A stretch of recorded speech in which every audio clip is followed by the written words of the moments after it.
everyone. I, Kavya Dhyani, and I, Anshuman Seni, students of New Delhi Institute of Management, PGDM batch, welcome you all to today's webinar session, wherein top leaders will throw some light on the topic, winning is in the development of our people. We would like to thank each and every one of you for taking out precious time from your busy schedule to be here with us this evening. Systematic development within the team is one of the many fundamental steps business leaders take to unleash the potential of their employees in the process of making them the best version of themselves. This process requires going beyond the humdrum of routine engagement strategies. This process requires a more personal approach, a more in-depth understanding of people, their aspirations, goals, strengths, and weaknesses, and turning all of it into a journey where people learn sans fear, a journey where leaders win by letting their people win. Let's learn winning and people development strategies from our distinguished leader gathered here today. Before introducing them, allow us to introduce the New Delhi Institute of Management. Established in 1992, NDIM has been declared as the first and the only mentor business school of India and the only B school continuously declared best in India 3 years in a row for industry linkages and under 19 other parameters, including placements by the AICTE, Government of India, and the Confederation of Indian Industry. NDIM is the only B school declared best in India by ASSOCHAM, the Associated Chambers of Commerce and Industry, continuously for the last 5 years for placement parameters and as the best in North India. FICCI, the Federation of Indian Chambers of Commerce and Industry, has declared NDIM as the best in India for excellence in employability through industry engagement. NDIM is the first and the only business in the country to be declared best in India for industry linkages and placement simultaneously by all the premier national trade and industry chambers of the country and by the AICTE Government of India. Without further ado, let us introduce our eminent panelists for today's webinar. We'll be going in alphabetical order. Our first speaker for today is Mr. Malik. Mr. Malik is the CEO and Managing Director of Aviva India. He brings along 22 years of experience in business strategy, solutioning, sales, customer experience management, business restructuring, succession planning, and operations for large business across banking, financial service captive, insurance, and FMCG industry. Before joining Aviva India, he has worked in leadership roles at Bank of America, Royal Bank of Scotland, American Express, and GlaxoSmithKline Consumer Healthcare. Our second speaker for this evening is Mr. ANKUSH Jain. Mr. ANKUSH is a chartered accountant and a company secretary. He holds a rich and diverse experience of around 20 years in globally renowned MNCs like GSK, PwC, Carlsberg, and Dabur. A versatile finance professional, Mr. ANKUSH helps businesses take sound decisions, manage complex P&L, and balance sheet restructuring. He has also been an integral part of leadership teams leading to business turnarounds. Currently, he is a CFO at Dabur. Our third speaker for today is Ms. RACHNA Mukherjee. Ms. Mukherjee is CHRO India and South Asia, Schneider Electric. She carries diverse experience of over 30 years in cultural and strategic people transformation in organization. Prior to joining Schneider Electric, she was the Vice President at Aircel Limited. Ms. Mukherjee has played key strategic role in organizations such as Microsoft, IBM, Escortel Mobile Communication, NIC, Blue Star, and HP. Ms. Mukherjee is certified executive and life coach from International Coach Federation and certified to conduct a series of leadership and employee development interventions. The fourth speaker for this evening is Ms. RITU Lal. Ms. RITU is the Senior Vice President and Head of External and Institutional Relations, Marketing and Communications at Amplus Solar. Passionate about India's renewable opportunities, Ms. RITU is an active member in all the major policy advocacy groups in the renewable energy sector. Her experience of over 25 years has been across various fields. In addition to her business role, she mentors solar professionals and industry startups and also trains government officials across various countries. Our facilitator for today's evening is Mr. P. DWARAKANATH. Mr. Dwarkanath brings the rich and varied experience of 5 decades across an array of business disciplines. He was the chairman of GSK Consumer Healthcare and associated with GSK over 4 decades in several roles. During his tenure, GSK was adjudged as one of the India's best employer for several years. Multiple award winner, Mr. Dwarkanath is a fellow of IMA. He has held advisory position in various organizations and is also actively associated with Max and DCM Shriram groups. Allow us to introduce today's host, Dr. Vishwamohan Bansal. Dr. V.M. Bansal, Chairman, New Delhi Institute of Management, is a former civil servant and has been the youngest and the longest serving secretary, commissioner, principal commissioner, and director of India's biggest statutory urban body, DDA, Government of India, for 28 years. He has headed several public sector undertakings and was the advisor to the Lieutenant Governor Delhi at the time of Commonwealth Games 2010. Over to you, Chairman, sir. Thank you so very much. Grateful. And my biggest thanks, first of all, to Mr. Dwarkanath, who has been a support to us all through, I would say, for more than 20 years now, and grateful for his being a part of our board of directors. Big thanks to each of the panelists. I have nothing much to say today. And Dwarkanath, they may have introduced the panelists in the alphabetic order, but it is entirely your prerogative. How do you move forward? And my only request to each of the panelists is that the people who are attending the session, let me just give you a small brief onto that. They are, first of all, students across the country, not from NDIM alone. And similarly, faculty is also represented from almost every city and every state of the country. Okay, because we send invites throughout the schools and colleges to the most of the data that we have. And same is for the students of various engineering colleges, MBA colleges, law colleges, science colleges, etc. And about 20% people are from your world, from the corporate world, at various levels. And we do it as a part of our mentorship responsibility given by the Government of India 3 years back. And we are very happy that we have been helping or catering to such a large, say, I don't say customers or clients, but such a large number of learners across the country. We take your learnings to them and they really benefit out of it.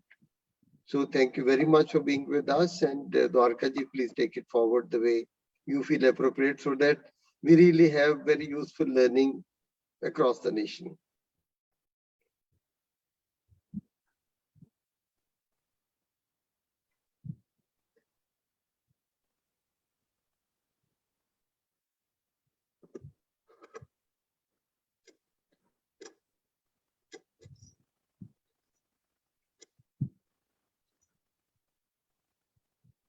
Dwarkaji, you may like to take it forward. Okay, thank you.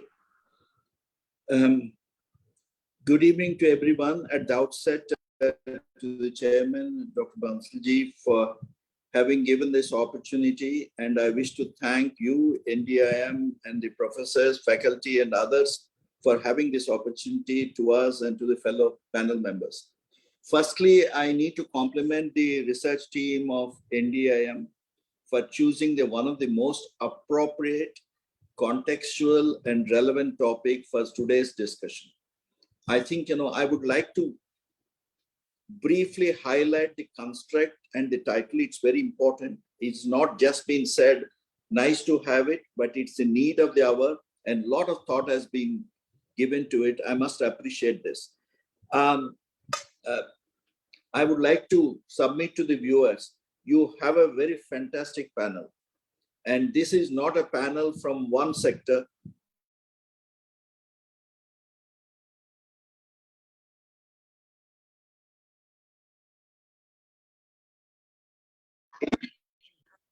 Any sectors you find, whether you're financial services, whether you are in a FMCG, whether you have in engineering, you name it, they have that experience.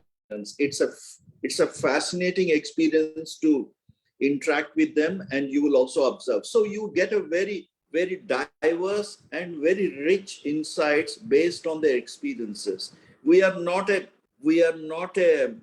research scholars, or we don't have PhDs. We are not a faculty, but we speak from our experiences based on certain good experiences, some bad experiences. But I just want to set the context, and then I will request the panelists to give their views in a manner without any pecking order. I just take it at random. You must bear with me. I think one of the things I want to say when talking about talking about the winning, or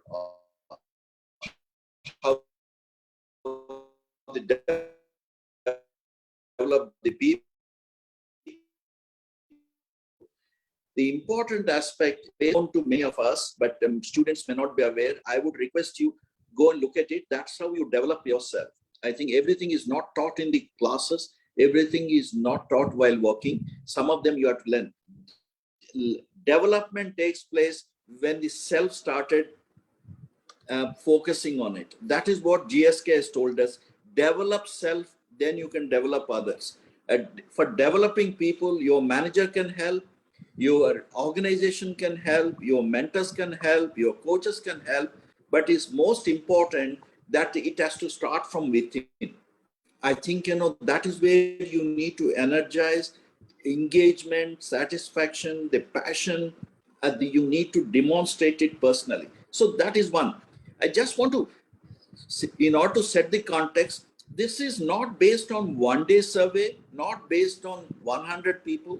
This has been conducted by this 150 countries for 10 million workers, and they've, based on their experiences, they have shown and established there is a linkage between the success of individual and the success of the organization, how both must come together to succeed.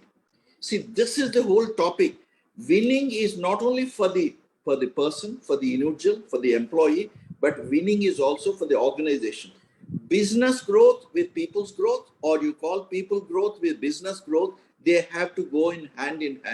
Whether you are in a finance, whether you are in HR, whether you are in procurement, whether you are in sales, whether you are in marketing, whether you are a CEO, whether a CFO or COO or CHRO, it's important that you need to have a holistic view. Merely because an employee wins, it doesn't mean the organization will win. At the same time, we just don't, organization per se can win partly, but not without the support of the people together.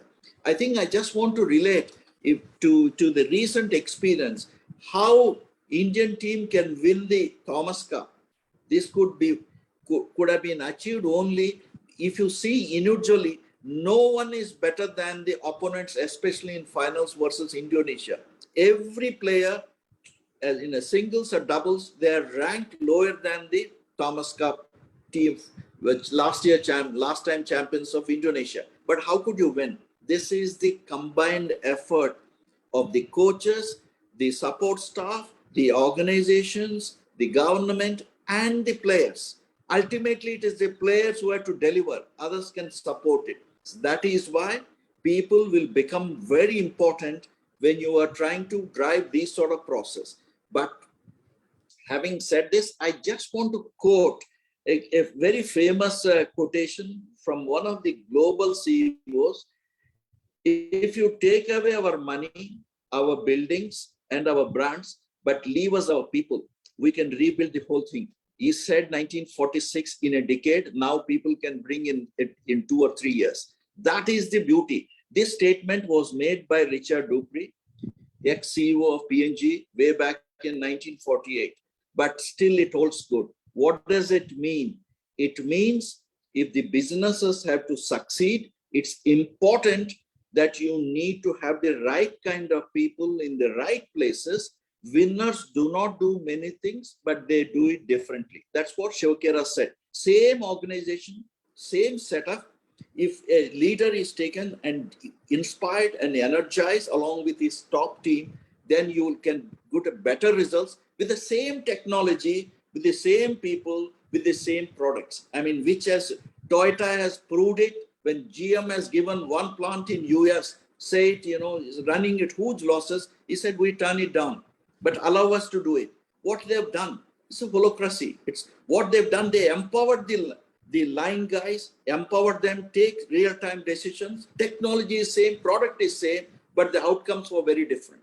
This is how a people power can do it, provided you have the right processes, right strategy. So strategy needs to be linked with the people's development, go together.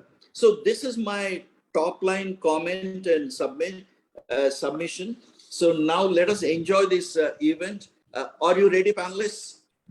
Are you ready? Absolutely. Yeah. Especially after such strong so, opening remarks by you. No. Thank you. You are motivating me. That's why you're a CEO, my dear. So let us start. Amit, I'm starting with you, not with any purpose. Don't get me wrong, other panelists. So you are in the first alphabet, but later I'll change the direction. Based on this, winning is in the development of our people. Do you agree with this? I don't think there is anyone who will not agree with this, Mr. Dwarkanath. So I hope I'm Amit, audible. are you there? Yes, I am there. Am I audible? Yeah. Yeah. Okay. Yeah. I don't think there is anybody, irrespective of what function they come from, which they will not agree with this. Since you quoted the quotation that I wanted to use, I will move on to an anecdote that I thought I'll share with the students and the faculty, and set in context. Winning is in development of our people. So there is this whole anecdote about a CFO, a CHRO, and a CEO having a conversation on the development of people. And Ankush, while you're there, this is not a reflection on you. Let me just qualify.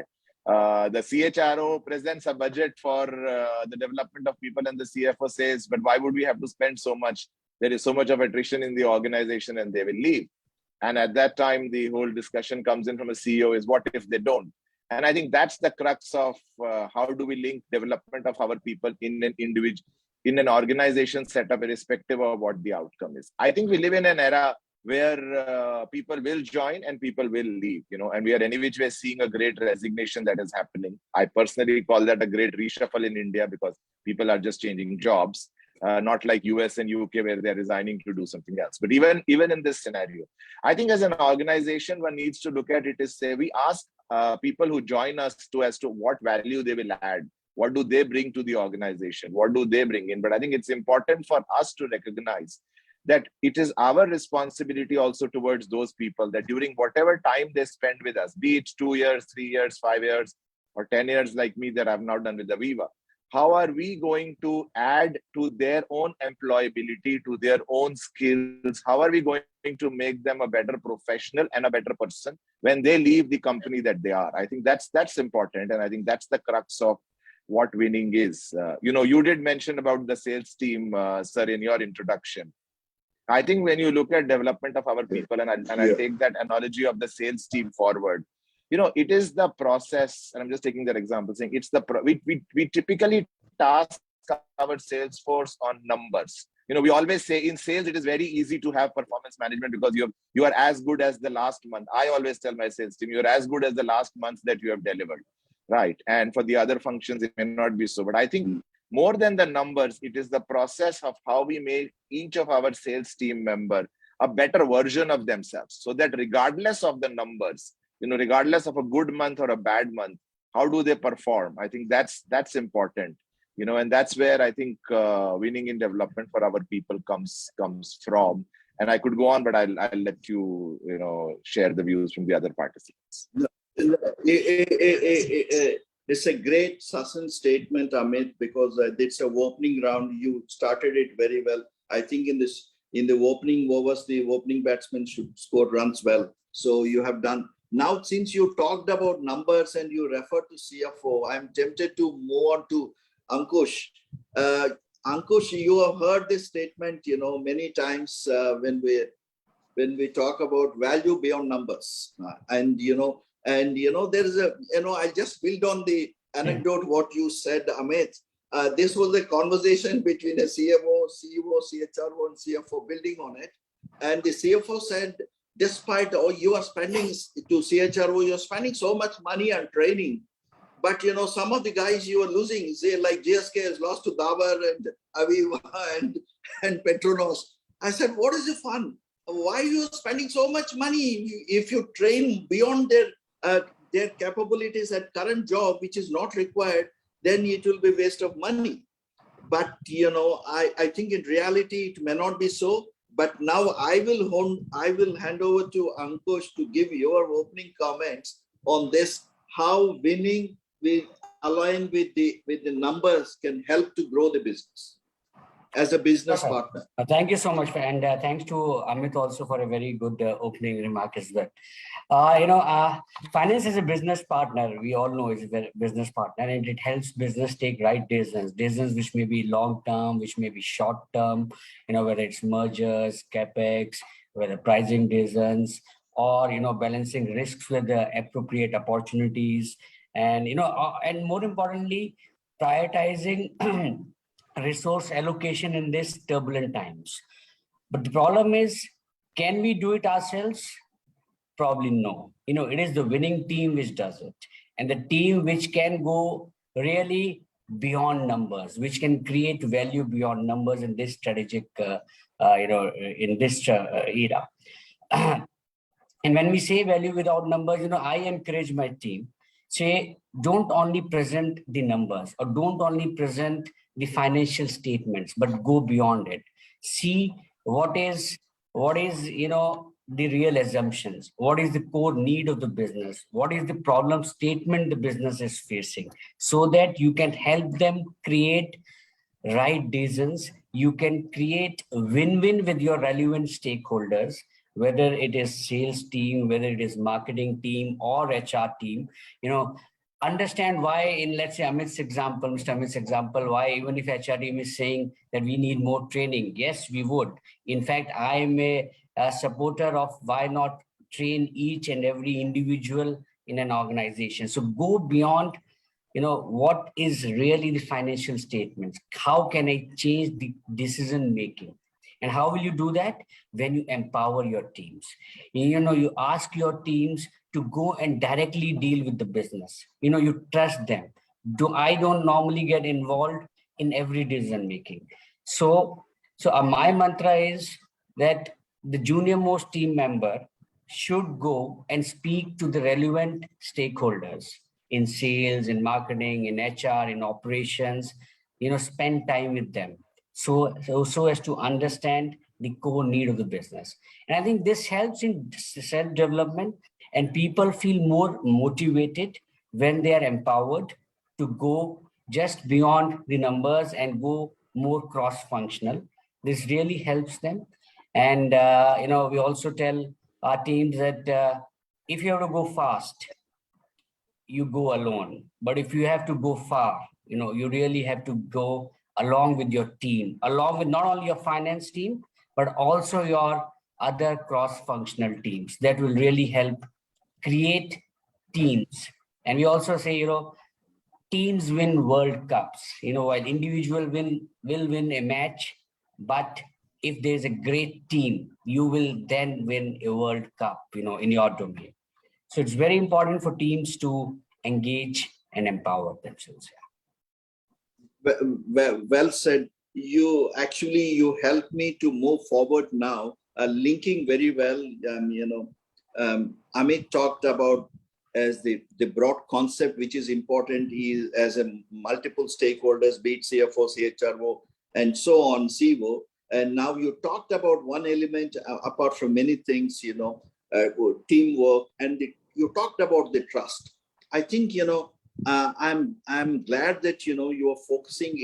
It's very nice to hear, no offense meant to CFO fraternity. Very nice to hear from a CFO talking about the trust and the soft skills, whereas the numbers are important. You need to sustain the business. I'm sure, Ritu will touch upon later. But I think it's important, that you need to focus both on soft skills as well as in the hard skills. I think, I will come in the next round to share your experiences, how you people have developed from a management trainee of GSK Pricewaterhouse to the level of the CFO, one of the leading professionally managed Indian companies to become a CFO. It's important because I'm talking to you people not just as a functional experts or a general management, but I'm talking more as a very senior management teams where you have a 360 view of the entire business. So the strategic link.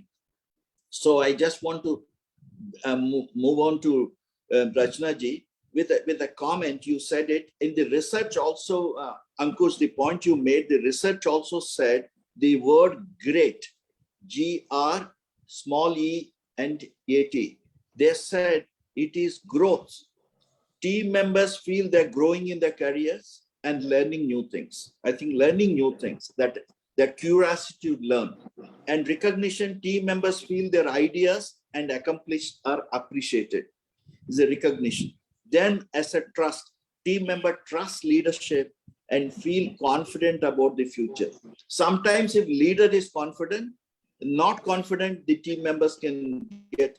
That's where Kapil Dev said, we are going to win the World Cup. He was the one guy who was saying right from beginning, whereas some of the members were planning to have a honeymoon and use this cricket match as a transit halt. So that is what important. So now switching on to Rachna ji, your comments on this, how it can winning attitude of people which can help me develop the business, and how in your organization this impacts the purpose and the business results, etc. So thank you very Over much, to you, Dwarka, and thanks for all the context set already. So before I begin, I want to just share what Schneider Electric does, because I'm going to call out that aspect on several occasions.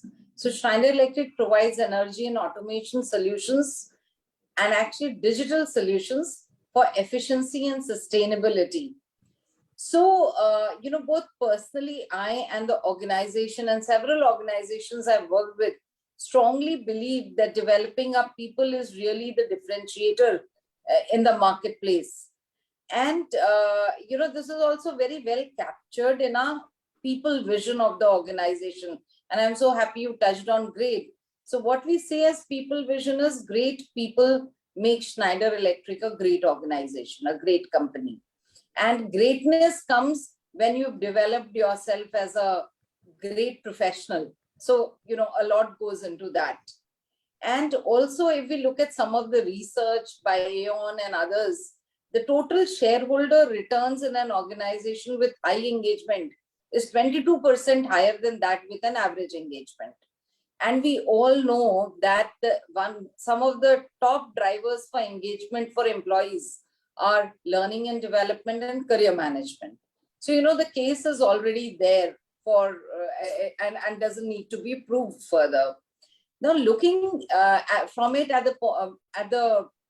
from the perspective of purpose and business results, so why I called out what Schneider does is that sustainability is very core to the purpose of the organization. Okay, so in general, also, I think the focus on sustainability no longer is a good to do things. We know that it has come to the forefront, but for us, it has been so for many, many years. Now, what we have done is that, we've defined something called Schneider Sustainability Impact and Schneider Essentials, which is committed in terms of SDGs to the Sustainable Development Goals of the UN, to our marketplace, to our shareholders, to our stakeholders. And many of them are really connected with the mission and purpose, and learning really drives it. So let me give you one illustration of it. Digital upskilling, 90% of it, if we will reach 90% by 2025 is something we pledged to the stakeholders. And there is something that directly L&D contributes in terms of digital boost programs and many other things. So we've already moved from 41 to 74%. if we do not achieve that 90%, it's actually going to impact the stock price. And stock price is as connected as it gets to the purpose and the business results of the organization. Diversity, equity, and inclusion is yet another commitment that we have, and it is in terms of 2 of these SDGs, in terms of gender equality and inequity, of reduction in inequity that we talk about.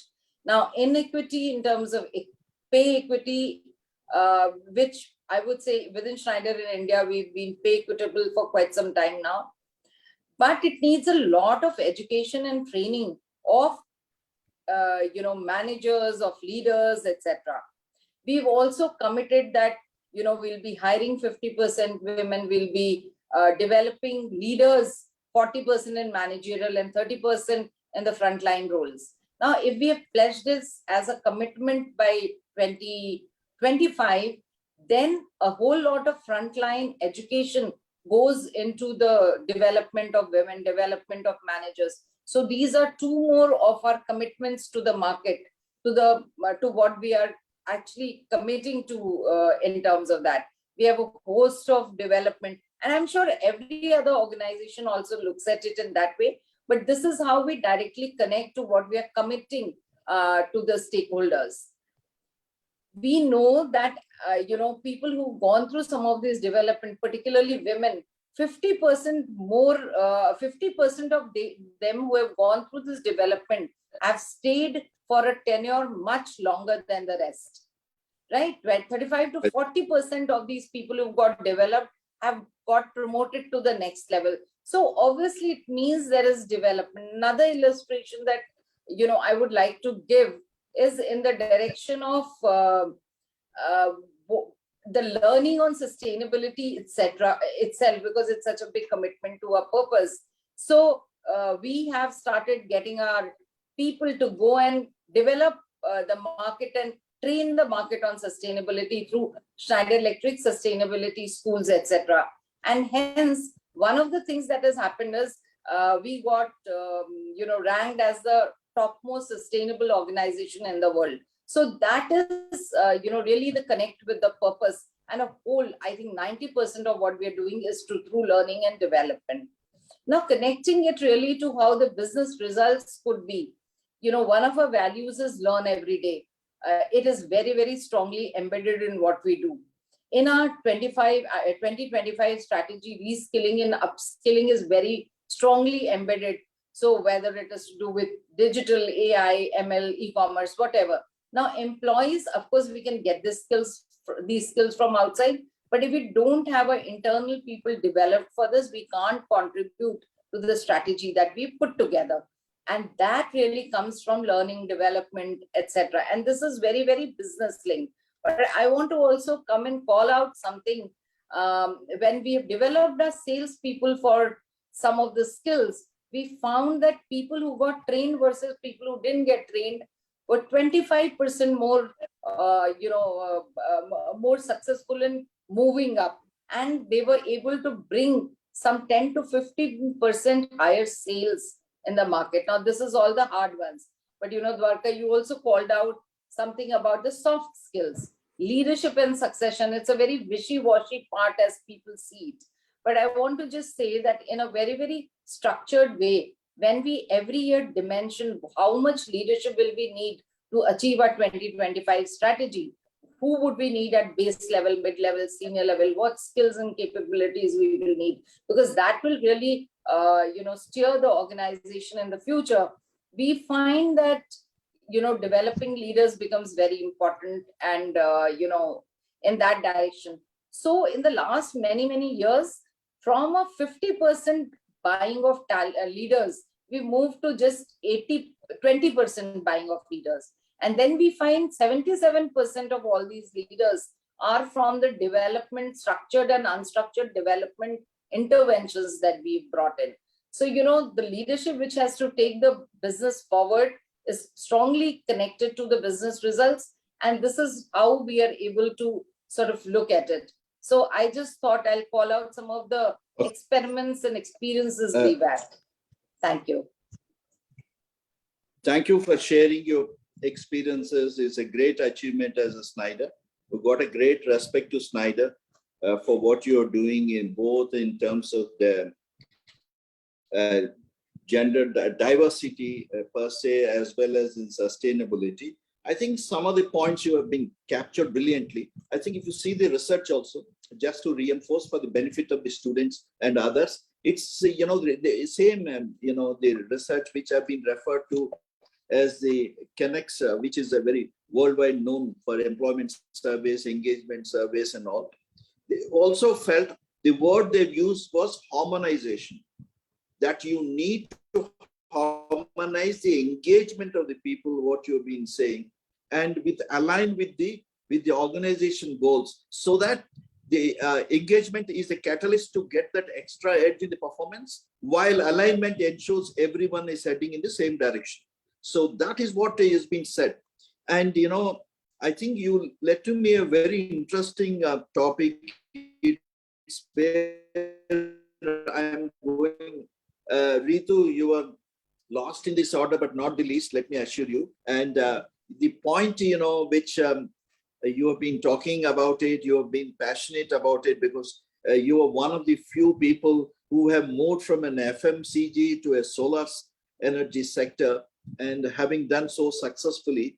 I think, the point I just want to ask you, while your comments on winning is in the development of people based on your experience, if you give the first round succinctly, then we'll go further, how you're developed and based on your experiences from one sector to other, and also from one country to other. You have worked in multiple countries, including in UK. So we can take this. First, can you just give your opening comments, please? Of course. Am I audible to everyone? Yeah. Okay, lovely. Thank you so much. And it's been very exciting hearing the views and the direction that the conversation is taking. I don't think there's any other way to describe an organization other than, a collection of people. It's beyond product, it's beyond service, it's beyond everything that you do. And if you read about organizations, any organization, I mean, even if it's a product, who makes the product, who develops a product, who develops a service? Eventually, there's people who work either within the organization or else, could have been outside and sold a product. Everything has been created by people. Organizations become great because of leadership, and organizations are run into the ground because of poor decision making and poor leadership. We've all experienced this, right?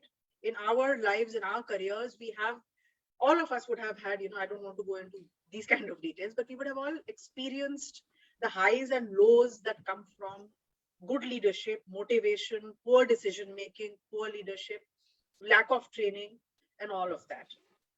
My experience has been very diverse. If I look at my first job, that was GSK. And I think I joined GSK, SmithKline Beecham, probably at its best. We were a very, very top performing organization. We had excellent people at all levels, from the management team to the kind of people we were recruiting out of the B schools. I think a lot of effort went into every person that joined the organization.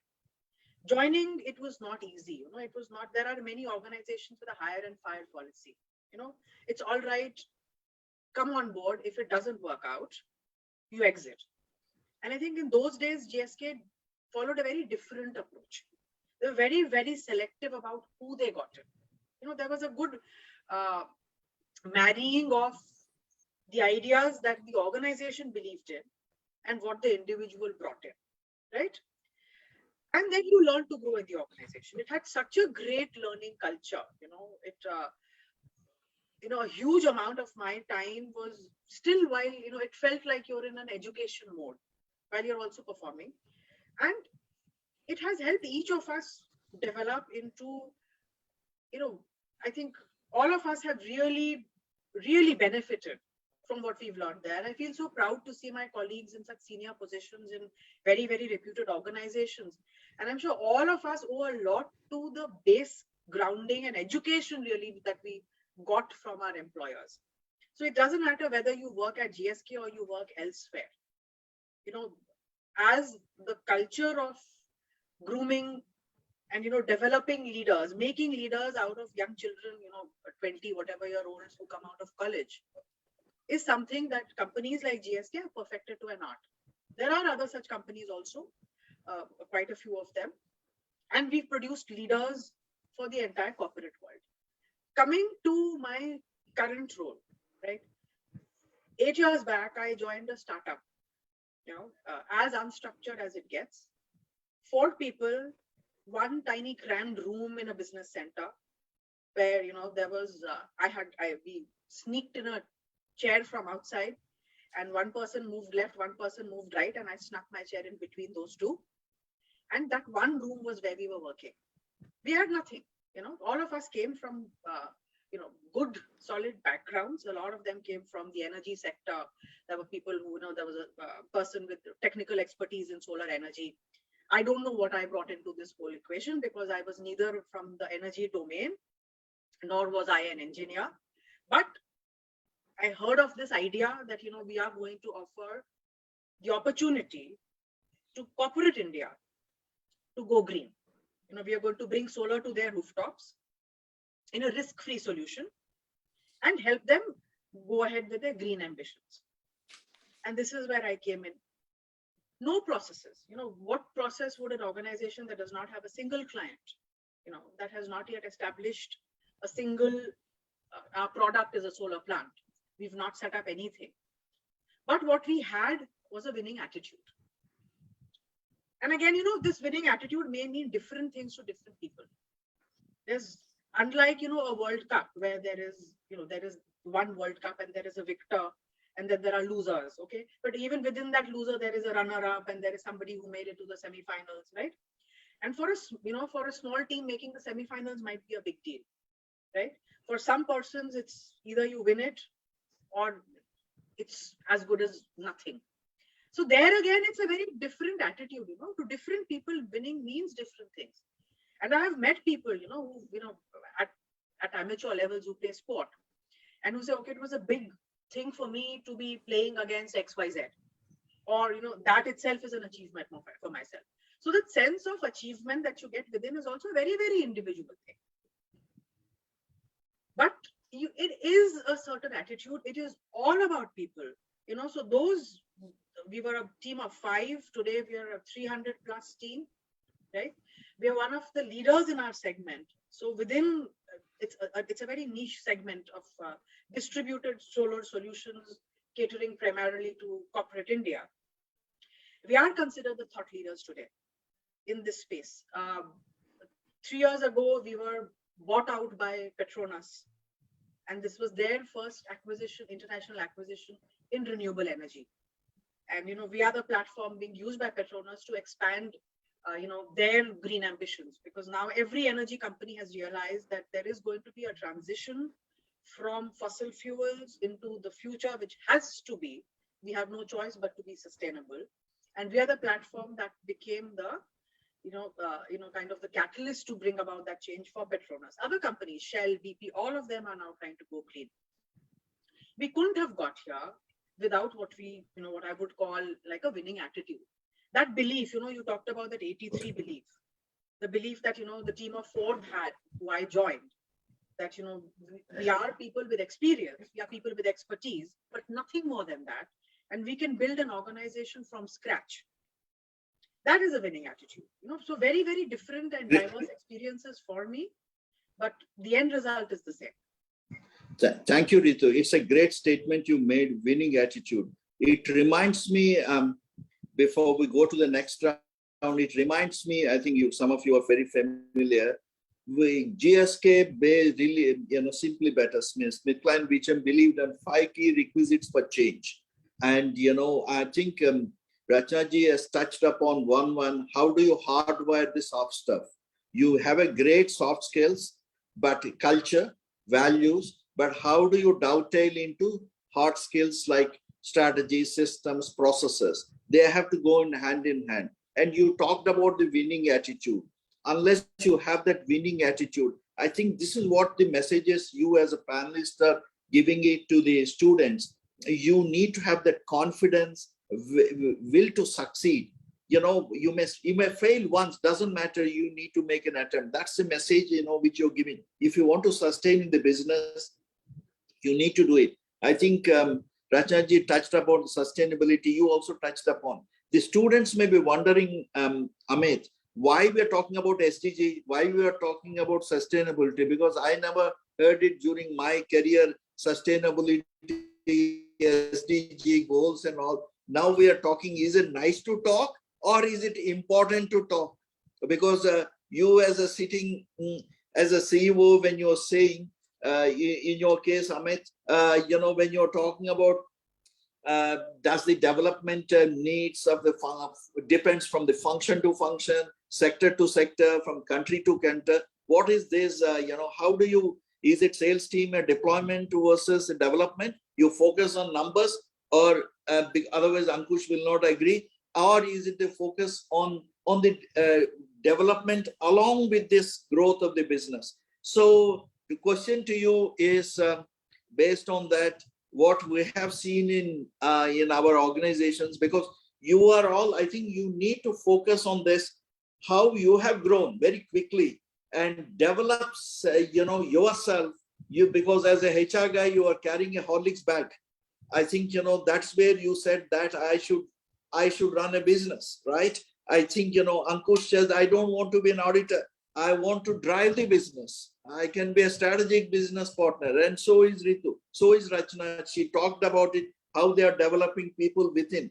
Grow your own timber, develop self and others. I think, it's very important. Can we hear your perspective? Let me frame it for the sake of, does the development needs depend on the function and sector? Or is it depends on the businesses, or depends on the country? You work overseas as well. So let us have some quick responses, if you don't mind. Sure. So Amit, there are over to you. Yes, sir. There are too many questions, Mr. Dwarkanath. I'll try and give my answers. Okay. You take one question. No, I will. I think the world has changed from when I started my career, and I'm sure most of my panelists started my career, to today where we are.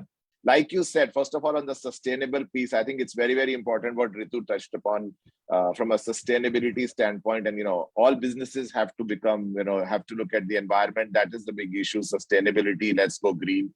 We are evaluating, saying whether it's time for us to introduce a fund that caters to our customers, because the customers' needs are changing. And the customers are now asking, saying, how green are you as an organization? What are your ESG goals? Aviva globally has taken an ESG goal to be a carbon zero company in a certain amount of time. So, we are all focused on that. So I think that's important. Let me dovetail that and say that is also important from attracting talent, because those are the issues that matter to the young people who are joining the workforce today. I'm sure all my young friends here and the professors will agree that is, your CSR, your ESG orientation, how you make the world a better place for the generation to come is something that is very, very important. And that's also has to be factored in to your own value proposition to the new employees. Coming on to the next part of the question that you said quickly is about whether it's, whether its skills are limited to geographies, functions. I think what we have today as an advantage that maybe in my time we didn't have, and I've just had over 22, 23 years of experience, is about what I call the resource fluidity. I think there are people today who do, even when you do an MBA, you do MBA in major and minor. You do MBAs with various skills, but we just take one part of our MBA education and start to focus on that. I'm a marketing person, I'm a sales person, I'm an HR person, I'm an operations person, I'm a finance person, and I will build my career. I think the opportunity for the youngsters is there today to be very, very fluid, to have a look at saying, I may have majored in, let's say, human resources, but I also minored in finance. So why will I not go in my own organization and take a 1-year stint in the finance function and do something and challenge oneself to be able to see, is that the part of the career that I want to develop more than what I have majored in? And also for the organizations to have a view. So, I always feel that is an advantage that people have today in the organizations. They just need to have the courage to be able to take the risk and take the plunge. If you look at my own journey, and it's not about I will tell you, it's not that about I dreamt to be a CEO. I think the organizations where I work, and the credit goes to the board, which at some point came and said, you start to need to think about doing a business role, because someone in the organization felt that I was an HR head who had an orientation where I could do, like you said, I've gone and sold Horlicks and sold a credit card and sold an insurance now, but even as an HR person, I think, but someone had to show that light to me. I really feel that people have to, challenge themselves to be able to take that plunge. Yes, there is a fear of failure. And I can say in my case, I also experienced that, saying, what if I failed as the COO of the organization? And do I have a fallback in HR, or is there a plan B? But sometimes you need to tell yourself, there is no plan B. This is the only plan, and go and jump ahead. Also, I think the skill sets are changing and people need to recognize. So I'm not saying everyone will only be a success if they do a cross-functional split. Even within your functions, how aware are people of the skill set? And I'll take a marketing example, which is my favorite example. I think if you were to look at 6-7 years back, and we have all have an HR, some of us have an HR background and we come our business background. If we were to hire a marketing head for the organization, we would look at someone who had experience in media, who had experience in print, who had worked with the ad agencies. Those were the skills that you would look at and say how you would do it today. And you would say, yes, but 5 years back, some bit of digital this person should know, and we are good. Today, when you hire a marketing leader, you say, I want someone who's actually a digital leader who should know some bit of marketing. And in last 5 years, we have seen this whole 360-degree change. And I'm just taking one example, and we could have such examples in other functions also. And for the professionals who are into the organizations or who are in those streams, to be able to see that shift, to be able to visualize how the skills are changing, and to be able to then reskill themselves is not only an individual responsibility, but also the organization's responsibility, which starts at the boardroom. I think, at the boardroom, when we talk about how our customers would change, how our products would change over the next 3 to 5 year plan, we also need to have that conversation to say what skills will change to be able to make these products, develop these products, and to be able to service our customers or sell to our customers. And those skills need to be now brought as a fabric of development in the organization. I think that's where it is, and I will leave it there. Very well said, Amit. You captured it. Despite the fact that I asked multiple questions to you in one, but you managed it. So that is the quality of leadership today. I think you touched upon a very important aspect, the courage. I just wanted to, and you also said, don't have a mindset issue. When you may doing a specialized, you have specialized in HR, that you had the finance, you moved on to it, and so is many others sitting here. And take the RACHNA's example of being an engineer coming in, very successful business leader, driving the diversity, driving the sustainability, which is very different from what she read in the engineering, right? And similarly, many of us. So coming to you, Ankush, one of the things when you touched upon earlier, and now Amit has elaborated it, the courage. I see, Amit, many CHROs or many CXOs, when they become a CEO, they didn't want to leave their function. They still want to hold on with their function, and they want to do multiple roles. Even if they have a dummy, fake, sometimes, if I can call, that shows, you don't have the confidence. And secondly, one message I think all of you are giving it, which I want to just capture and place it before the students is, don't go, I have done this. This is the only way I do it, because what you learned marketing 10 years back may not be relevant many of the aspects today. What you have done HR management 10 years back, many things have changed. If you're done 50 years back, now everything has changed except the basic concepts, right? So I think learning, relearning, unlearning, upskilling, it's become the order of the day. Some of the skills are perishable, some of them are durable. I think you need to get the alignment right. Coming to you, Ankush, based on this, what we discussed and what you mentioned earlier, how do you help teams take challenges and help them creating a win-win solution? Based on your experience, without making specific, can you share from your experience very succinctly and very quickly so that we can move forward? Yeah, sure. In fact, all of us know that we live in an extremely volatile world. Hello, am I audible? Yeah. Okay. Yes, you are. All of us know that we live in an extremely volatile world, as they call the VUCA world, volatile, uncertain, complex, and ambiguous. And we have seen it in the last 3-4 years, whether it was COVID, whether it is Ukraine-Russian crisis, which has accentuated inflation, geopolitical crisis, and so on. But, my mantra to the team is that challenges will come, they will be here, and that is where we are. If it is status quo, then probably the bots or the automated systems or SAP will do. But we are here to overcome these challenges. And therefore, I tell them, you always have to dream, dare, and then deliver. So if there is a problem statement, you dream. How do you solve it? Whether it's a long-term 1 year problem solution or a 1 year. So, and then you engage, start thinking about what the problem solutions would be. I'll probably come to some examples. And then step would be, dare. How would you dare to find possible solutions, in a fearless culture, as Mr. Amit also said, and RACHNA and RITU also echoed upon, the fearless culture. If, there is no fear of failure we should have. As an example, for example, I moved from finance to marketing for 1 year. And even in GSK, we moved every 2 years I was moving. So we have to have a fearless culture in moving within functions. And then you come to how do you deliver, progress towards progression and leverage strengths of each individual. So I now come to specific examples. We dreamt 2 years ago that we want to take 3 or 4% of our cost out of the system because inflation was really high and you need to give sustainable profits to the business. Then you created a team. This was a dream that you want to create, you take out 4% of your cost, which is not very easy. Then you made a team which was best of your teams, people who are better than you are, and you are empowering them that you go out, you go out with the business. We are there, we will support you, but we will identify opportunities with sales, with again marketing, with HR and all. And it is so amazing that when you empower people, to dream and to dare, they come with fabulous ideas. Amazing to see finance people going into, small stuff like you've got 1,500 SKUs as an example. Every SKU, they will see what is the carton size, what is the weight of the carton. So they are going beyond the numbers.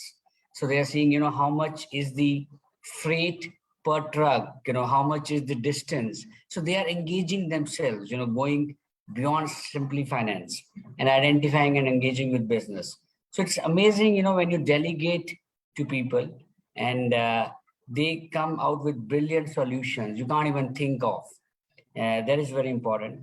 Then I believe, for people to do their best, you hire people who are better than you.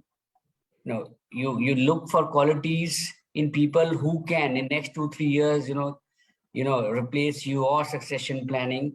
And it is amazing to see that when you surround yourself with people who are better than you, you learn immensely from them.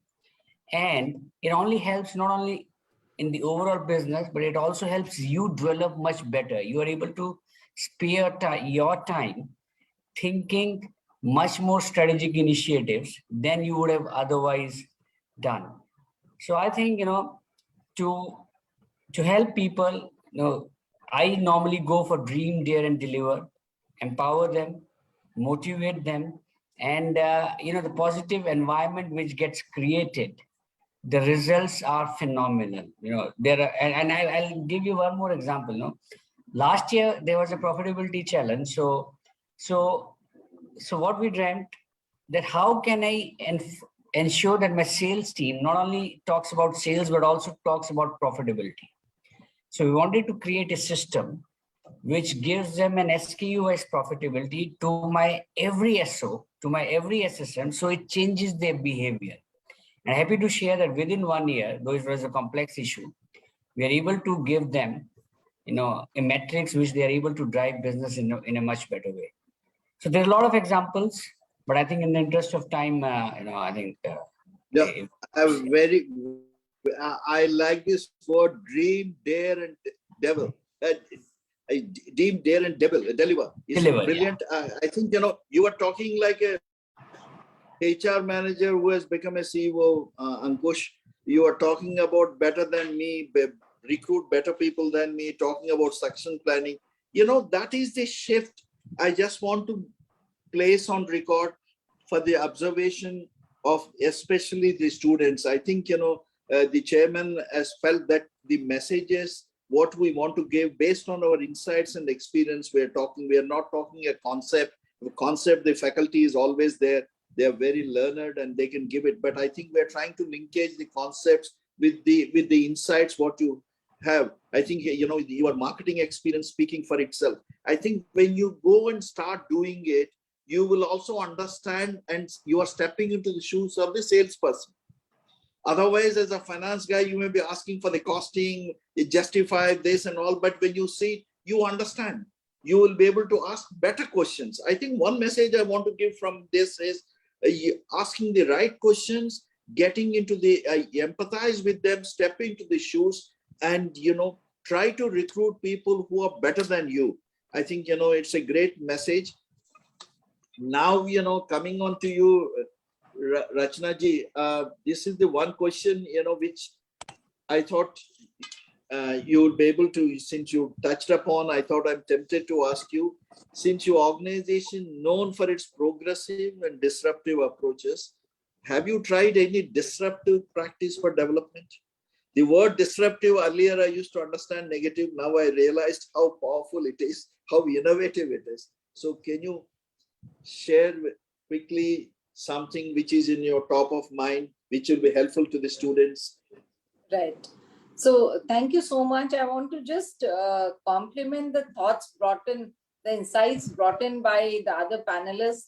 This fluidity, to be able to adapt to what comes in the future and move on from what you have probably thought you would go for, is such an amazing concept, so powerful. And the other thing about moving on and not looking back, and in my organization, we call it burning the bridge. So if you jump into something new, you have to declare publicly, so that, you have to have a face to speak to people. If you're not able to do it, and we call it as burning the bridge. So I want to just call out that for us, the value and the philosophy is, we call it as act like owners. Everybody has to act like owners, and hence you have to act like an owner when you develop yourself, and act like owner when you have to do your career management. So one of the things that we've done very, around 2-3 years back is we've launched this AI-based tool, and it is called the Open Talent Market.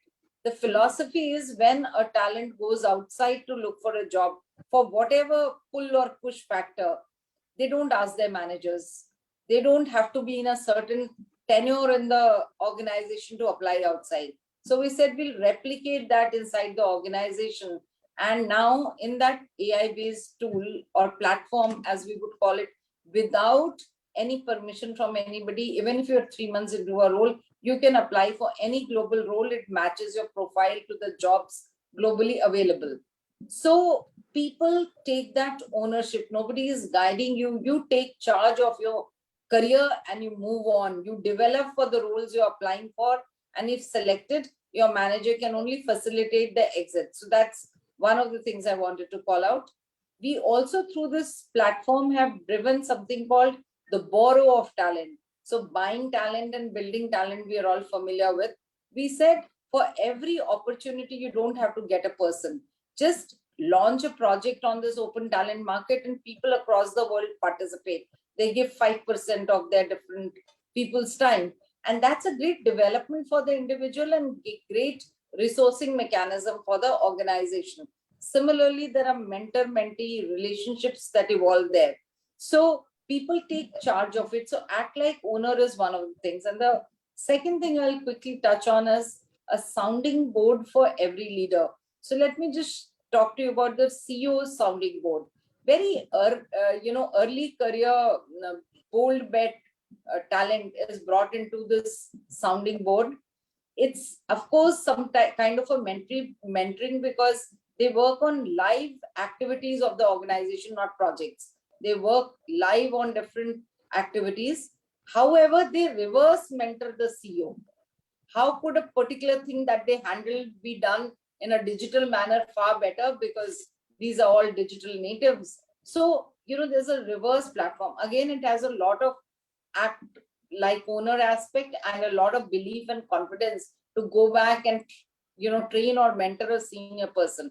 And the third is when we drive career week and we tell employees, take charge of your career week, go speak to people, figure out the career paths of the future, and everybody is available to drive that. I just thought I will share these, but act like owner is really the thing. And so the message to the student population here is really, how do you own and drive everything for yourself, whether you're before the joining the workforce, during, or the various career paths you take within. So that would be something from me. Fabulous. I think, I like this concept of act like a owner, which shows a lot of commitment, engagement, and involvement, and which also leads to a passion to do well. It's a fantastic concept. And you also talked about the career. You see, we had a concept in Smithline Beecham, career sans frontiers. That means you can look for careers in the organization beyond the limits of the country. And we had this concept for leadership development, which I would like to touch upon and leave it. If you want to become a country manager, you need to have 2 + 2 + 2.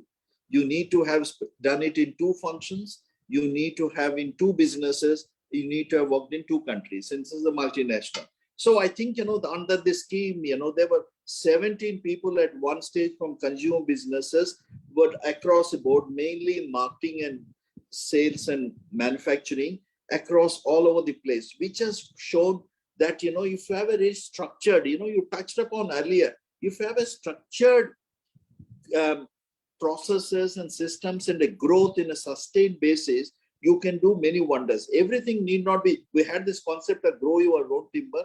That's how, these 3 people who are here, apart from you, Rachna ji, they've all grown up. They came under this philosophy of grow your own timber. That was the need of the hour at that time. We said we are not recruiting anybody in the top management from outside. We need to engage. Later, we need to change horses for the courses. And depending on the context and time, this is what I just want to say. I'm very eager to now switch to Ritu. Ritu, we have been talking about it. And what are the key skills required? I mean, we talked about anything. Let us focus on a little bit on this for the benefit of the students. What are the key skills required to be a successful employer in winning organizations? Okay. So again, I hope I'm still audible because there's a dust storm outside. Okay. Okay. There are going to be certain technical skills which are job specific. I'll not touch upon those, right? Beyond that, I think the very... You are not very audible. I'm not...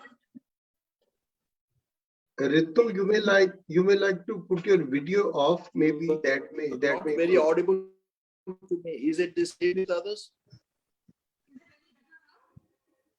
She mentioned that she had a dust storm outside. Okay. Ritu, I think you just need to come closer to the device. That's it. If you just come a little closer to the device, you should be okay. And maybe you can switch off video. Video is already off. Is it any better now?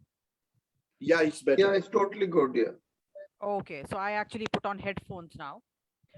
The very first thing is the learning attitude. So I think now people are looking to hire employees who have, who are willing to be students for life. Because, we've heard all the panelists before talk about, and you've mentioned it yourself, sir, about how, everything is changing and evolving. Amit touched about the marketing skills and how, how messaging to the consumer has undergone a complete change with the digital medium, right? So you have to unlearn, learn new things, perhaps relearn and unlearn what you've learned new as well. The second thing is a flexibility in your approach. When, I started out and made the cross-functional shift from going from finance to procurement, a lot of well-wishers came and, with all good intent. So you end up being a jack of all trades, do not lose out on your specialization. And I can see Ankush smiling, and I know Amit would have gone through similar experiences, right? And advice. That has completely got thrown out of the window. So we now hire youngsters, who are doing multiple things at the same time. They've invested in some educational startup. They're at the same time, they have technical expertise. They have something professionally in the world of music. So no longer are people, very, very domain or silo oriented, but people are doing a spectrum of very diverse things, and which is all very accepted in the world. In fact, profiles like me, profiles like Amit, who probably, I have worked in every domain, right? We are no longer outliers, and we no longer looked at suspiciously as to what went wrong with you. Could you not work in any one domain? So I am a person sitting here today. Even today, if you ask me what domain expertise do you have, I would say procurement. And I now also have, solar expertise. Very, very diverse things. But this coexistence of diversity, flexibility, lifelong learning, and agility in an individual and an organization. Look at how the lockdown, how agile were organizations, manufacturing organizations managing to work from home. Individuals, the kind of conferences that we are having today. There were webinars in the past, but they were not this engaging. And I'm still not doing away with the need for or the beauty of face-to-face interaction. Yeah. There is something very unique about human interactions. But the ability that 300 people are able to engage so meaningfully on this platform is also a sign of agility. I'll end with the sustainability example. What was a good to have? It was a feel-good factor, right? That as an organization, I have green targets. Today, as an organization, you will not exist in the future if you don't have your SDG, in place. If you do not have ESG, which is your environmental, social, and governance goals in place, you're not even going to be able to attract investment and financing tomorrow. So all of this is a sea change. Think about it. Companies like Shell, Petronas, fossil fuel majors, who are now saying that in 50 years, we are going to be 100% emission free. So this is the change that has come in. This is the change this is what I think students of today, my message to you is, be ready for the future. Do not fixate, and be open to where the path will take you. Very well said, Ritu. I think, you reinforced it again. I think this is a powerful message. I heard from all the panelists coming from a different insights based on their experiences and perspectives. I think you talked about the agility, you talked about, and the sustainability, ESG, everybody touched upon. I think, it's bit. I just want to quote what you said in terms of lifelong skills, durable skills, adaptability. A leader is one who can cope up with change. I think, that's what it says. The Harvard standard definition in one line, if you say, a leader is one who can cope up with change. I think, know it all versus learn it all. That's where Satya Nadella has brought the change in the culture of the organization. So culture, leadership, people with robust business processes and strategies will help. That's where the strategy link with the business and with the people will come into place. I just want to quote this: sustainability is our generation's core issue. This is what is said by Mark Parker, CEO Nike. And the studies of the research reveal that in recent years, an organization participate in corporate social responsibility and environment-friendly business practices had a significant influence both employees' engagement and business outcome. The point you made, shareholders, somebody talked about green buildings. It's all very important. They are not nice to do it, but need to know it. I think this is perhaps one message you are giving to the institutes and the managements as well, apart from the students, that where NDM is in the forefront. I know, being a member of the board, many organizations have not yet realized the importance of the linkage of this. Sustainability is not a SEBI requirement for many companies, but it's the need of the hour in order to grow the business and to impart the training to the employees. It's a change in the mindset which is required. I think I've said it very well. I think I need to complete these rounds and now hand over to the chairman, Dr. Bansalji, to give a perspective before we ask the questions. And one question I will come into the end. What is your key messages? What kind of hiring you look for from the business schools in next 2 years? I will come in the end. Thank you. Over to you, sir.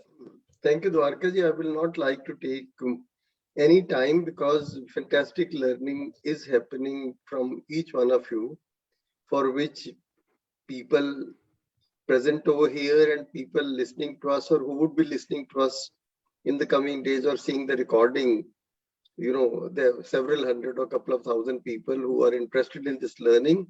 So I would only say that whatever you have said, we have seen it practicing, at least in my life, because at the beginning of the career, I was looking for a change of job or change of assignment every 1 year. Because after 6 months, I used to feel that learning has stopped. That whenever you see 100, 200 files lying in your room or people coming to your room to meet you, you knew what exactly they were looking for. And you also knew what orders you had to pass. So, and I was fortunate enough, not at my behest, but yes, I got in the first 5 years or 7 years, maybe 10 jobs I had, which expose you to various experiences and various very tough experiences. Today morning also in the IFTDO session, I was saying the same thing, that you just have to be thrown into difficult situations. Today's entire journey that all of you have traced is around the same thing, that you just cannot be sticking on to one job role or one specialization kind of a thing. Any different kind of a problem comes to you, you cannot raise hand that I'm now going to call the specialist for this.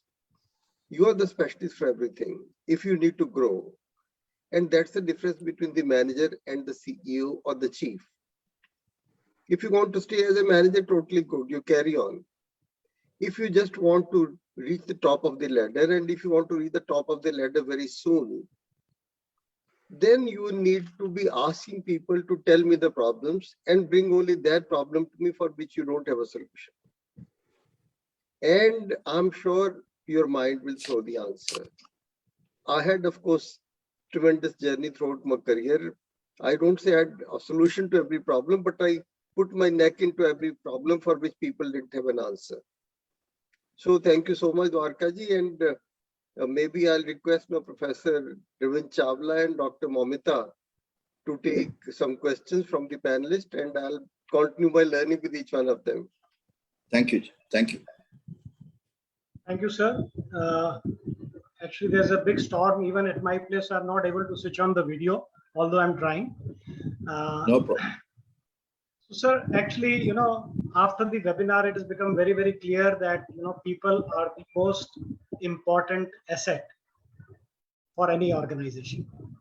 But, you know, what we see is that attrition is also one of the biggest challenges which is being faced by most of the organization, and especially by startups and you know, small business organizations.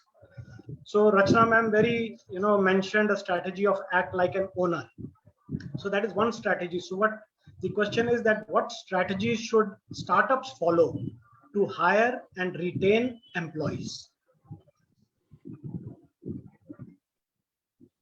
Anyone would like to take this question?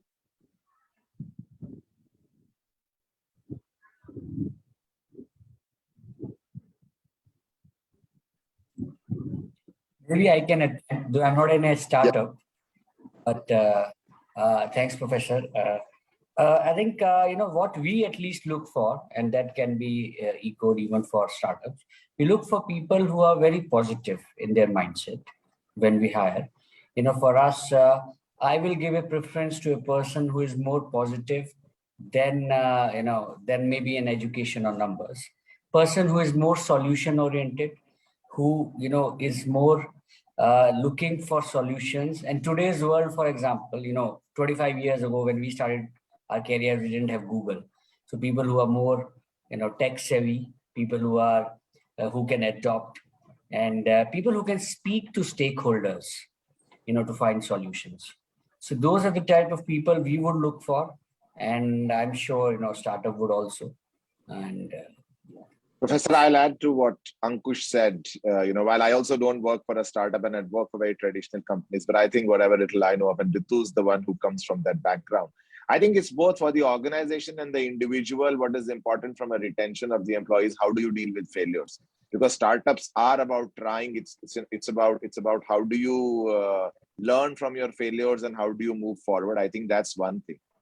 So both the organization also has to be open. They need to have a culture about saying we will give someone a second chance, even if the first idea has failed. And I think the second thing is, in a startup, both from an individual and an organization standpoint, how agile you are to pivot to the next big thing. You may have an idea that you started out with, but the moment you realize that there is something else which is far bigger or far more impactful that can be, how do you pivot to that idea quickly? I think are the two reasons, both from an organization and an individual standpoint, which will make the career more meaningful.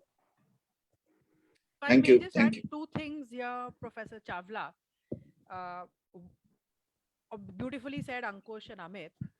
The other thing that you need to have is resilience, because a lot of, you see it's 0.1% of startups or whatever percentage that succeed.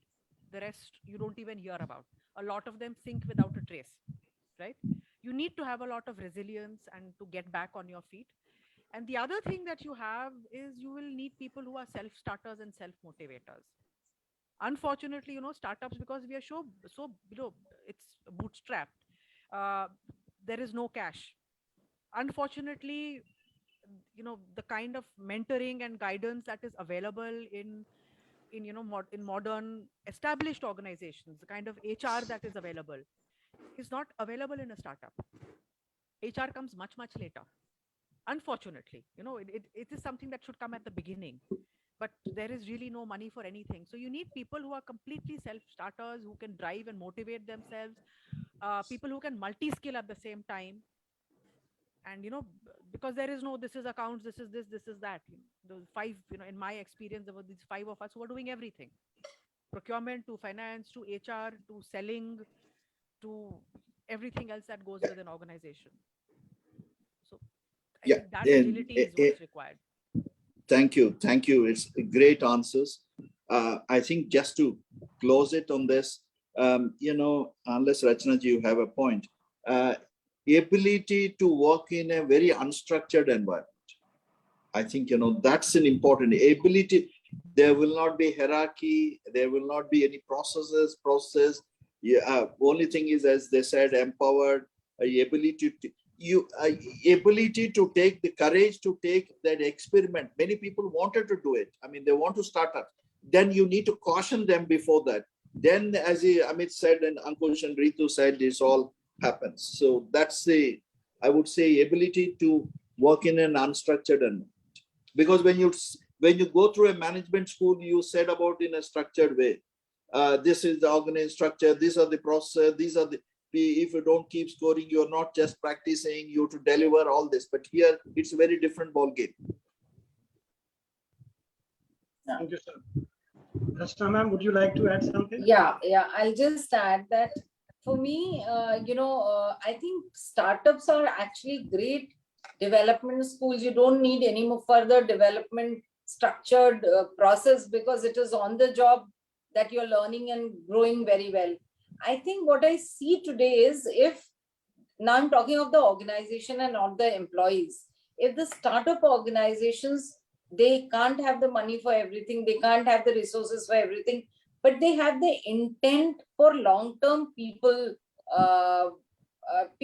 approaches, then that intent will translate to what they want to do as they want to do and as they get along. Sometimes I feel that it's a very today situation. So if they move from today to at least having an intention for tomorrow and communicating that to the employees, I think it would really help on the retention fact. That's my thought about it. Thank you. Sure. Thank you so much. Dr. Momita, can you please ask the next question? Thank you, sir. And thank you all the panelists for this wonderful insight on employee development and engagement and strategies at your various organizations. One very interesting question is there, which like we all understand that, yes, organization success depends on people. but how do you think HR or HR leaders per se impacts the management of the organization or the overall progress of the organization? This is the question. So, maybe if we can start with Ankush sir and then Amit sir, and then we go ahead, sir. Yeah, you say how many questions you have, ma'am, ultimately?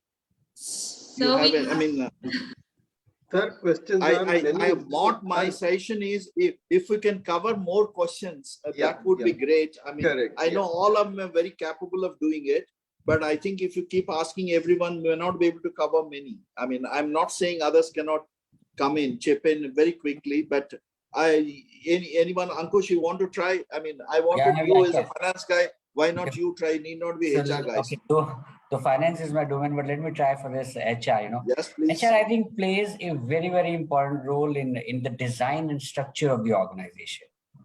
And structure being, you know, the levels you create, the hierarchy you create. So I think it's pivotal for an HR to function, to create an environment which is very agile, which is very simple and not complex, because these days we see organizations are very complex. So it is very important for an HR to create an organization along with functions to create a simple organization, which is not very hierarchical, and it has simple structures. Plus, it should also help in defining top 2 or 3 KRAs for every function, because that will drive the behavior. That will drive the efforts and directions of functions and individuals, and don't make it again very complex. Again, I've seen organizations, you know, finance having 50 KRAs. No, please make 2 or 3 top KRAs, likewise for sales, likewise for marketing. And third thing, I think, help create a vision so that everybody in the organization is working towards that vision in the organization, and that is embedded in the KRA and the structure and design of the organization. Thank you. So I'll take the next question, a very interesting question in the chat window, in the Q&A section, and it's asked by Tangala. So I don't know whether it's a he or a she. So, you know, the question says that, you know, so while hiring, you know, should importance be given to those students who are more society concerned, and, you know, they're doing some part, you know, serving the society? Should they be given more preference while hiring, or people who have only technical skills? So maybe, you know. Yeah. Please answer. Rachna ma'am can take over. Okay. Yeah. So I think that hiring never is for the technical skills alone. You never hire a finance professional for just finance and engineer just for engineering. There are softer skills around how people would adjust, be adaptable. Learning orientation and learning agility, we all spoke, is very important. Like that, one of that which relates to empathy, which relates to contribution in the lives of others, is also what you spoke about. But I don't think one could just make the hiring process lopsided on one aspect. It's a very holistic aspect of soft skills, functional skills, and other contributions. And these other contributions are very, very important, because it is that insight of a person into what a society, or it is contribution in others' lives. And I think it's a very important aspect, but it can't become the only aspect. Any others want to add? Culture fit is very important. From my experience, culture fit is very important. Amit, go ahead. No, sir. I was just saying, I absolutely echo what Rachna said. The only thing is, I think the organizations also need to be very, very conscious here about being able to differentiate the reality of the action and intention, and the socially desirable element of saying this would get me a job because this is the flavor of the season. Yeah. I think that's important there. I'll just leave that. Well, sir. Please go ahead. Any other questions? So do we ask another question? Do we have time? Yes, please. Okay, so we have another question in the... So, yeah. Okay, so we have like one more question in the chat box. It's by Dr. Tripti, and she's asking that on what basis are the ESG goals set by the companies? The environmental, social, and governance goal, how they are being set in the organization? Ritu, you want to make an attempt?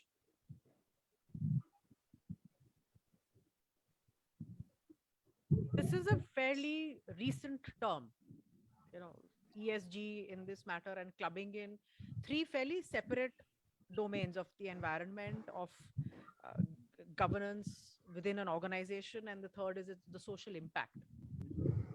And let me focus. So all of these are obviously important. How they are set is organization specific. A little bit of window dressing does happen, and Amit made that point about something being the flavor of the season, right? So it's not just individuals who are making their CVs look like the flavor of the season.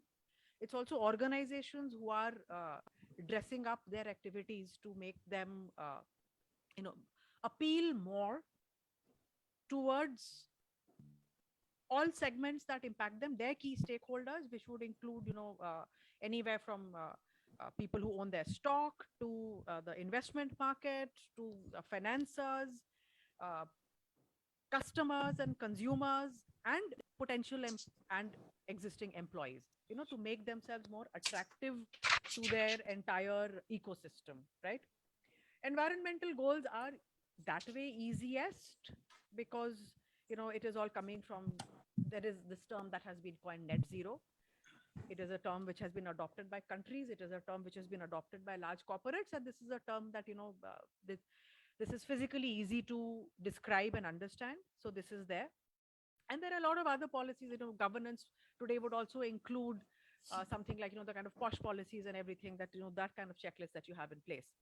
But the idea is to showcase yourself as an organization that is going to be future ready on these critical aspects, which go beyond your core business areas.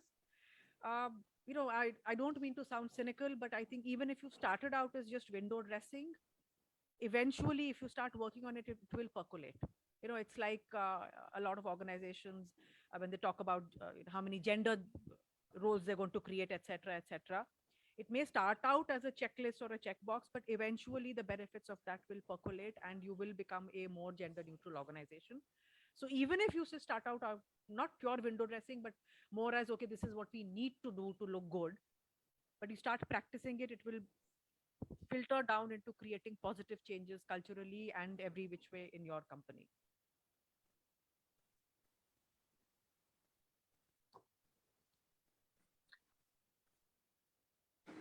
Yes. Is there any other questions? Otherwise, I would like to ask one question to the panelist. I'm having some problem with it. So are you able to hear me? Yes. Yeah. You see, one of the questions I would like to ask, what would be your expectations from the new entrants while hiring from the B school in the next 2 years who can deal with the ever-changing dynamism in the business environment? I think basically, if you can be, due to paucity of time, if you can be very brief and go in any particular order, what would be your expectations from new entrants while hiring from B school in next 2 years? Or Dwarkaji, in case I would like to just add to that, or what you are not getting from the campuses that you're looking for. Okay, fair.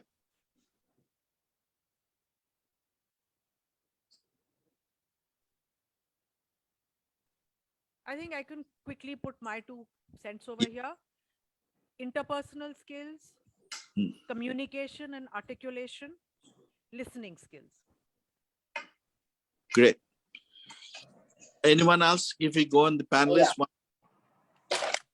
I think I would like to just say, for me, learning agility and collaboration, to be able to understand this is most important, would be very good for the newcomers. Okay. I'll be a little more provocative here. While Ritu and Rachna have said what they've said, I think first is their own willingness to deal with failure. because they all come in from riding into an MBA school and being very successful, and then getting a one day zero job, and when they come onto the job, how do they deal with failure? I think that's something that I look for, saying how do you deal with failure. And the second is getting rid of that sense of entitlement. A lot of business school students come into an organization with this whole sense of entitlement there, and that's something that is a red flag for me when I interview somebody, saying if there is this whole sense of entitlement there. So I'll really look for that. Ankush?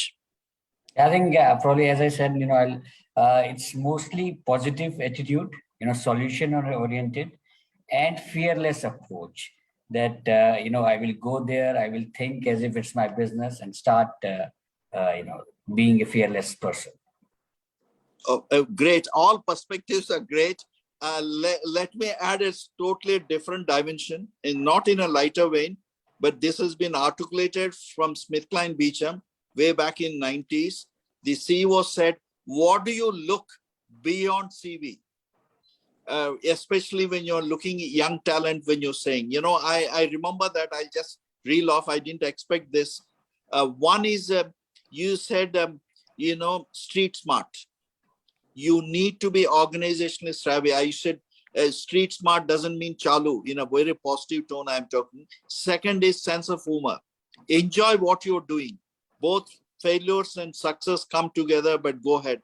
Number two. Number three, care for people. I think GSK or SmithKline Beecham is very caring, because we are in the healthcare and we are tuned and cultured in that fashion. Then fourth is sound judgment. Sound judgment. I think, you may take right decisions, wrong decisions, but based on certain rational logic. The third, fifth, and the most important is energy. You need to be energetic. Engagement and passion comes from energy. So these are the five which goes beyond the CV, which is what I call the culture fit of SB or GSK.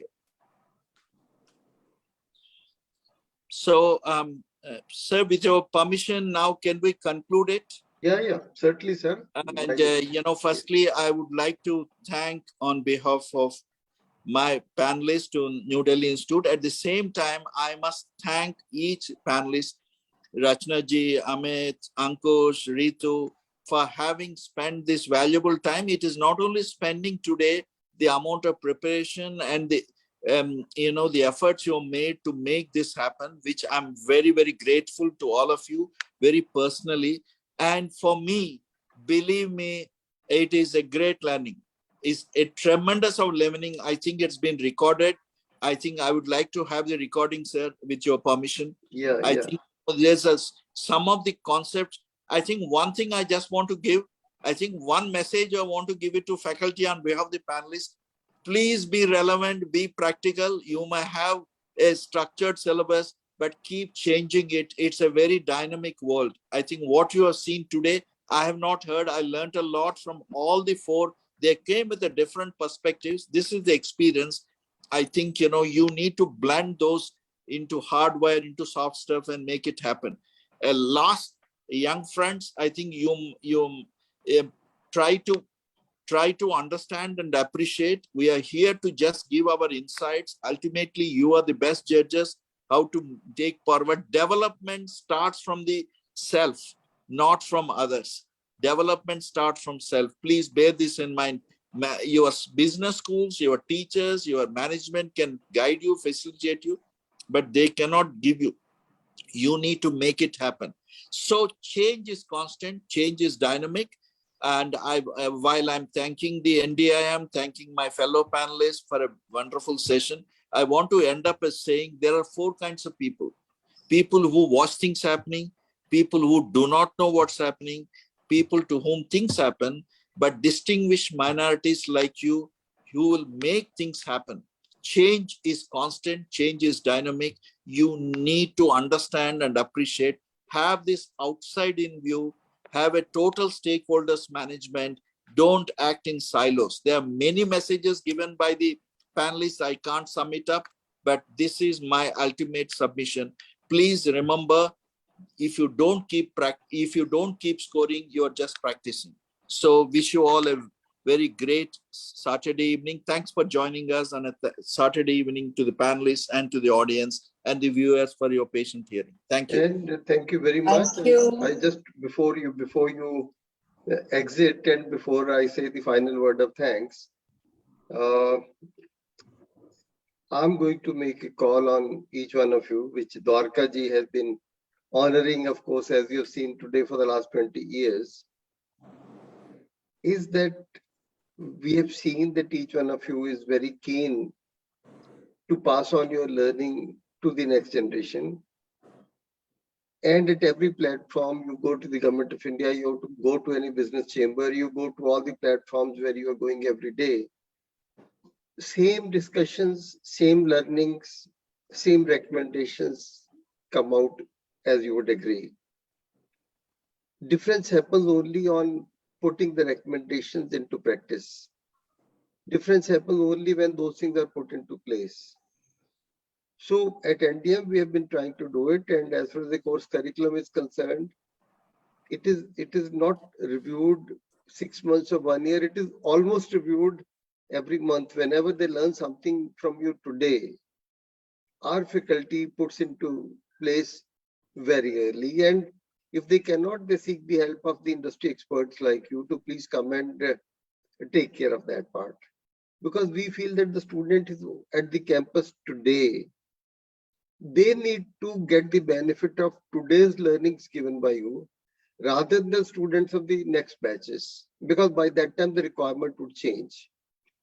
And I do not forget, which Amit ji mentioned, and of course, why I'm especially not saying that is because our faculty is trying to put that into place very seriously since the last semester. When he mentioned that 5 years back, when we were looking for marketing people, we were looking somebody having some digital background also. And now it has gone the vice versa. Now we are looking for a marketing people who can lead through the digital marketing skills.